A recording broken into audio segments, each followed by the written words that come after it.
Seperti biasa kita lanjutkan cerita series Donghua Novel Tales of Herding Gods episode 46.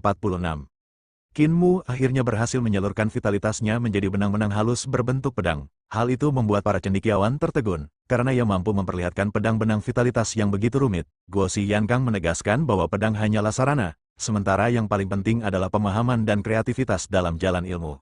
Guo Xi kemudian mendemonstrasikan 3 jurus baru yang ia ciptakan sendiri. Meskipun sederhana, jurus itu penuh perubahan dan makna mendalam, membuat murid-muridnya sadar betapa luasnya dunia pedang. Banyak cendekiawan tercerahkan, menyadari bahwa belajar tidak cukup dengan meniru, tetapi juga harus berani menciptakan. Sementara itu, para tokoh luar seperti Danyangxi dan Lin Xuandao menyaksikan dari kejauhan. Mereka membicarakan tentang Guo Xi Yankang yang berani membangun akademi besar dan membuka ilmu pada semua orang. Ada kekaguman, tapi juga kekhawatiran, karena tindakan Guo Xi bisa meruntuhkan batas lama antara sekte-sekte. Setelah 2 hari penuh mengajar tanpa henti, Guo Xi akhirnya pergi untuk mengurus urusan negara, meninggalkan murid-murid agar berlatih sendiri. Qin Mu, yang selalu punya cara unik dalam belajar, memilih berlatih sambil tidur berjalan. Ia berlari sambil tampak tertidur, tubuhnya mengulang-ulang gerakan jurus pedang. Shen Wanyun yang melihatnya hanya bisa tercengang. Baginya, cara latihan Qin Mu benar-benar tak masuk akal, namun penuh ketekunan. Qin Mu berlatih dengan metode unik, meski terlihat seperti berjalan sambil tidur, tubuhnya tetap berlatih tinju, pedang, dan gerakan lainnya. Shen Wanyun yang melihat kagum pada ketekunannya. Setelah berlari 2 jam, Qin Mu terbangun dan bertemu dengan leluhur muda. Mereka berbincang tentang Guo Xi Yankang. Qin Mu memuji kemampuan Guo Xi, sementara leluhur muda menasihati bahwa belajar itu tanpa batas, dan seorang murid baru bisa disebut master jika sudah mampu menciptakan teknik sendiri. Leluhur muda lalu mengarahkannya ke gerbang Universitas Taiyuan, di mana hanya ada 2 orang yang berjaga, Lin Xuandao dan Danyangxi. Qin Mu memperkenalkan diri, demikian juga Lin Xuandao. Danyangxi meminta mereka bertarung tanpa senjata, hanya dengan sihir Tao dan pertarungan jarak dekat. Qin Mu menyetujuinya dan segera melepaskan kekuatannya. Ia mengerahkan mata dewa, menghantam tanah hingga batu-batu pecah, lalu meluncurkan tinju naga yang disertai kerikil menghujani Lin Xuandao. Lin Xuandao menahan serangan dengan teknik putar langit, menciptakan dinding kokoh yang menahan 45 variasi jurus naga Qin Mu. Namun, dari pecahan batu keluar pedang vitalitas Qin Mu yang membentuk naga hijau, memaksa Lin bertahan dengan teknik roda positif dan negatif. Pertarungan semakin sengit, pedang dan naga saling bertabrakan, keduanya juga bertarung dengan kekuatan mana. Meski Lin Xuandao berasal dari Tao yang terkenal memiliki kekuatan mana terkuat, ia justru merasa ditekan oleh Qin Mu. Teknik Qin Mu yang memodifikasi ajaran pedang Guo Xi Yankang membuatnya unggul. Lin mencoba berbagai perubahan jurus dengan debu dan roda vitalitas, namun Qin Mu terus menekannya dengan pedang, tinju, serta naga hijau. Pertarungan berlanjut di udara. Lin berusaha bertahan menggunakan debu sebagai pijakan, sementara naga hijau Qin Mu mengejarnya dari tanah ke udara. Qin Mu terus melancarkan jurus pedang petir, memaksanya mundur. Lin Xuandao sadar bahwa Qin Mu belum mengeluarkan jurus penuh, baru sebatas ilmu pedang kota yang dia pelajari.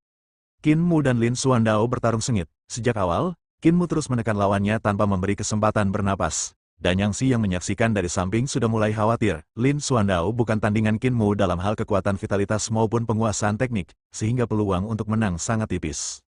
Satu-satunya jalan bagi Lin adalah menguasai pedang kota Daomen. Ini adalah ilmu pedang luar biasa sulit. Bahkan murid Tao yang berbakat sekalipun jarang ada yang bisa menggunakannya di ranah Wui. Namun Lin Xuandao termasuk yang istimewa, karena ia sudah menguasai pedang pertama dari 14 pedang Tao, Yin dan Yang dari 2 instrumen. Begitu pedang itu dilepaskan, cahaya pedang berputar membentuk lingkaran taiji hitam dan putih, memisahkan Yin dan Yang. Energi besar itu turun menghantam Qin Mu dengan kekuatan menindas, seperti hukum alam yang tak bisa dilawan. Danyangxi langsung merasa lega. Dengan teknik ini, Lin mungkin bisa menahan Qin Mu. Namun Qin Mu tidak gentar. Ia justru mengangkat pedangnya dan menggunakan ilmu pedang, gunung sungai, warisan kepala desa. Berbeda dengan pedang Tao yang sejalan dengan hukum surgawi, pedang gunung sungai adalah pedang yang berani melawan dewa dan menentang langit. Benturan 2 pedang ilahi itu menggetarkan langit dan bumi. Suara keras bergema, angin badai berhembus, dan tanah di sekitarnya bergetar hebat. Cahaya pedang menghancurkan pepohonan, memecahkan batu, bahkan membuat bumi berguncang. Tubuh Lin Xuandao terkena puluhan luka pedang. Darah berceceran, namun ia tidak menyerah. Ia menemukan celah di pundak kiri Qin Mu, lalu menusuk pedangnya dengan cepat. Qin Mu pun terluka, bahunya tertembus pedang, tapi ia segera membentuk segel iblis di tangan, menahan pedang Lin dan menutup celah itu. Serangan balik Qin Mu mengalir deras, pedangnya menembus pertahanan Lin Xuandao. Tubuh Lin dipenuhi lubang-lubang darah, hingga akhirnya ia jatuh ke tanah. Meskipun kalah telak, semangat Lin tidak hancur. Ia bangkit, menanggalkan jubahnya, lalu membungkuk memberi hormat kepada Qin Mu sambil berkata bahwa ia berterima kasih atas pencerahan pertarungan itu. Danyangsi bergegas memberi Lin obat untuk menstabilkan luka-lukanya, lalu mereka berdua mundur dengan hormat. Danyangsi pun dalam hati mengakui bahwa Qin Mu memang luar biasa, bahkan ilmu pedang Tao pun tidak bisa mengalahkannya. Qin Mu sendiri tidak dalam kondisi baik, bahu dan tangan kirinya terluka parah, tubuhnya gemetar karena rasa sakit, tapi Danyangsi tidak memberinya obat. Qin Mu terpaksa menahan sakit dan melangkah menuju pintu gerbang Universitas Taiyuan. Di sana, ia melihat patung naga unicorn raksasa yang menjaga gerbang. Saat ia menyentuhnya, ternyata patung itu adalah makhluk hidup. Naga unicorn itu menjilat bahu Qin Mu, dan seketika luka-lukanya sembuh total. Qin Mu terkejut sekaligus gembira. Ia pun mencoba menjalin hubungan dengan makhluk itu, bahkan menawarkan buah asam. Tapi si naga unicorn tidak tertarik, malah menginginkan sapi hijau besar yang ada di gunung. Qin Mu pun berjanji akan membawakannya. Tak lama setelah Qin Mu masuk ke dalam, sekelompok murid lain turun dari gunung. Mereka mendengar kabar bahwa Lin Xuandao dan Danyangsi sudah pergi. Ada yang penasaran siapa yang bisa membuat Lin Xuandao mundur, karena Lin terkenal hampir tak terkalahkan di tingkatnya. Banyak dugaan bermunculan, tapi tidak ada yang menyangka bahwa orang itu adalah Qin Mu yang baru saja masuk. Setelah pertarungan Qin Mu dengan Lin Xuandao, Danyangsi dan Lin meninggalkan ibu kota. Mereka pergi ke daerah Baijiali, bertemu dengan seorang biksu tua dan seorang biksu muda di tepi sungai.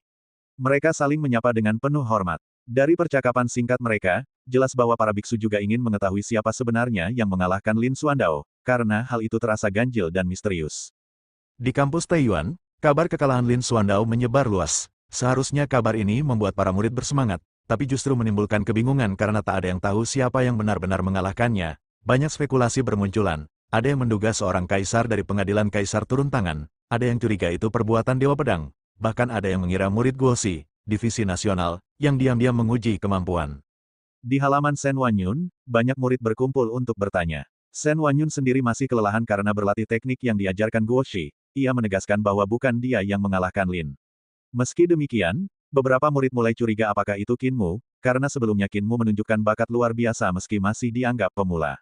Namun sebagian besar menolak kemungkinan itu, dengan alasan Qin Mu terlalu baru dan tak mungkin melampaui Lin.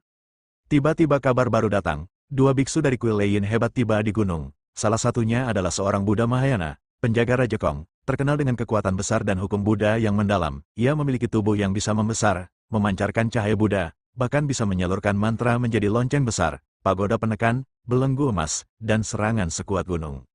Shen Wanyun yang penasaran akhirnya turun gunung dan menghadapi Buddha tersebut. Pertarungan berlangsung belasan ronde. Shen Wanyun menggunakan teknik tubuh King Kong Buddha sebagai pedang untuk melukai hati Buddha, tetapi tetap kalah karena kekuatan Buddha terlalu tirani. Meski begitu, ia dipuji karena mampu bertahan begitu lama, banyak murid lain tidak sanggup menahan beberapa jurus saja. Catatan Shen Wanyun membuatnya masuk jajaran 10 besar murid paling kuat di akademi. Di sisi lain, Qin Mu bersama Foxlinger menuju ke gunung belakang, Housan. Foxlinger menceritakan bahwa ia pernah menemukan seekor sapi hijau di kebun sayur di sana. Sapi itu tampak menjaga tanaman seolah-olah itu miliknya. Qin Mu curiga, mungkin inilah sapi yang dimaksud oleh naga unicorn di gerbang sapi yang harus ia bawa. Mereka pun tiba di kebun sayur, dikelilingi pagar sederhana. Di dalamnya, benar saja, seekor sapi hijau raksasa berdiri santai sambil memakan sayuran. Penampilannya luar biasa, tubuh tinggi penuh otot tanpa lemak, kulit hijau berkilau seperti giok, napasnya keluar seperti cahaya putih, bahkan ada sisik naga di lehernya. Dari ciri ini, Qin Mu sadar sapi tersebut bukan sapi biasa, ia sudah menyerap energi naga dari gunung, bahkan mungkin tumbuh menjadi makhluk luar biasa. Saat Qin Mu mengamati, sapi hijau itu tiba-tiba berbicara dengan suara manusia, matanya berkilat seperti listrik. Ia menyadari Qin Mu sedang mengintip, dan langsung marah. Menantangnya, Qin Mu menyuruh Foxlinger mundur, lalu mencoba menyapa dengan sopan, "Saudara sapi." Tapi sapi itu berwatak panas, langsung menyerang tanpa banyak bicara. Terdengar suara benturan keras dari kebun sayur. Tak lama kemudian, Qin Mu muncul dengan wajah lebam, mata bengkak, hidung biru, dan tubuh penuh jejak kuku. Foxlinger terkejut.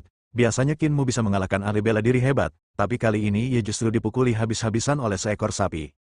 Qin Mu cepat-cepat menggendong Foxlinger dan kabur ke gunung, sementara sapi hijau berhenti mengejar dan kembali santai memakan sayuran di kebun. Tak jauh dari sana, terdengar suara seorang tetua dari halaman merah, bertanya kenapa begitu ribut. Jawaban datang bahwa seseorang menggertak sapimu. Tetua itu tertawa, berkata, dia pasti mencoba mencuri sayur di kebun, lalu dipukuli oleh sapi itu. Bersambung, terima kasih yang sudah like dan follow, sampai berjumpa lagi.